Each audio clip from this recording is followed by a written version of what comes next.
Waxaa weli soconaya dibadbaxyo ballaaran oo ka soconaya dalka Ciraaq. Toddobaadyadii la soo dhaafay ayaa magaalada Baghdaad ee caasimadda dalkaasi Ciraaq waxaa gelgelay dibadbaxyo kaasoo looga soo horjeedo joogitaanka ciidamada Mareykanka ee ku sugan dalka Ciraaq. Dibadbaxyadani oo bilowday toddobaadkii la soo dhaafay ayaa waxaa looga soo horjeeday joogitaanka ciidamada Mareykanka kadib markii Mareykanku weerar aan loo fiirsan ugu qaaday sarkaal sare oo ka tirsan xukuumadda Iiraan kaasoo lagu dilay magaalada Baghdaad ee caasimadda dalka Ciraaq. Wixii ka dambeeyay dilkii Qaasim Suleymani oo ahaa xubin sare oo ka tirsan dowladda Iiraan oo lagu dilay dalkaasi Ciraaq ayaa shacabka reer Ciraaqiyiintu waxa ay sameeyeen dibadbaxyo kaas ay uga soo horjeedaan joogitaanka ciidamada Mareykanka ee gudaha dalkaasi Ciraaq,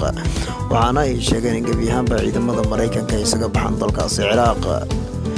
Baarlamaanka dalka Ciraaq ayaa dhawaantaani ansixiyay ama meelmariyay in ciidamada ajaanibta ay ku sugan gudaha dalkaasi Ciraaq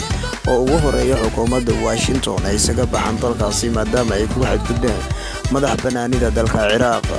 Baarlamaanka dalka Ciraaq ayaa ugu baaqay xukuumadda Washington iyo kuwa kale ee saaxiibada la ah ee ku sugan dalka Ciraaq gebi ahaanba inay isaga guuraan maadaama ay sheegeen inuu ku xadgudbay Mareykanka madax bannaanida dalka Ciraaq. Warka ka soo baxay baarlamaanka dalka Ciraaq ayaa waxaa ka soo jawaab celiyay xukuumadda Britain, waxaana ay sheegtay in loo ogolaado inay sii joogaan ciidamo tiro yar oo ka jooga Britain dalkaasi Ciraaq oo hore soo galay sanadii 2003. Xukuumadda Britain ayaa sheegtay inaysan ku lahayn ama dhexdhexaad ay ka tahay khilaafka u dhexeeya dowladaha Iiraan iyo Mareykanka ee ka soconaya gobolka Bariga Dhexe. Arrinta ka soo baxday baarlamaanka dalka Ciraaq ayaa waxaa ka soo horjeestay madaxweynaha dalkaasi Mareykanka Donald Trump, waxaana uu sheegay in marnaba ciidamadiisu oo kala bixiyeen dalka Ciraaq, waxaana haddii uu yiri ay ka baxayaan ciidamadeenu waxa ay dowladda Ciraaq laga doonayaa inay fuliso ballanqaadyo amba shuruudo oo Mareykanku u wado taasoo ku aadan in ay bixiyaan qarash malaayiin ah oo kaga baxday Mareykanka dhisidda xerada military ee ugu weyn dalka Ciraaq ugu leeyahay, taas oo ay ku sugan yihiin ciidamo tiradooda lagu qiyaasay 5,000 oo askari oo Amerikaan ah. Ciidamadaasi ayaa gudaha dalka Ciraaq soo galay 2003 xilligaasi oo dagaalo xooggan ay la galeen xukuumaddii xilligaasi jirtay uu hogaaminayay Allahu naxariiste Saddam Hussein. Dowladda Mareykanka ayaa ciidamo badan ku weysay gudaha dalka Ciraaq sanadihii ama duulaankii ay ku soo qaaday dalka Ciraaq 2003, 2004, 2005 ayay ahayd xilligii ugu badneed oo khasaaraha badan ka soo gaaray ciidamada Mareykanka, kuwaasoo xilligaasi loogu dilay 10 askari oo Amerikaan ah oo ku soo duulay dalkaasi Ciraaq. Mareykanka ayaa ku andacoonaya in lacag malaayiin ay ka gashay dhisidda xerada military ugu weyn dalka Ciraaq uu ku leeyahay. Haddii ay ciidamadeenu ka baxayaan dalkaasina loo baahan yahay in Ciraaqiyiintu ay bixiyaan lacagtii ay ku qarash gareeyeen xerada military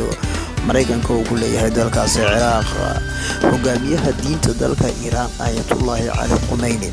ayaa khadka taleefanka kula hadlay walaalka sida weyn looga qadariyo dalkaasi Ciraaq ee Muqtada al-Sadr, waxaana uu ka dalbaday in la sii wado dibadbaxyada loogu soo horjeedo joogitaanka Mareykanka ee gudaha dalkaasi Ciraaq. Muqtada al-Sadr iyo dhagiisa dalkaasi Iiraan Ayatollah Ali Khamenei ayaa waxay isku raaceen in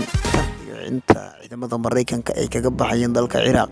ay sii wadaan shacabka Ciraaqiyiinta iyo kuwa Shiicada ee ku sugan dalkaasi Ciraaq ee ka soo jeeda Iiraan in ay sii wadaan, waxaana ay cadaadis ay ku saarayaan xukuumadda Washington in gebi ahaanba ay isaga guurto dalkaasi Ciraaq.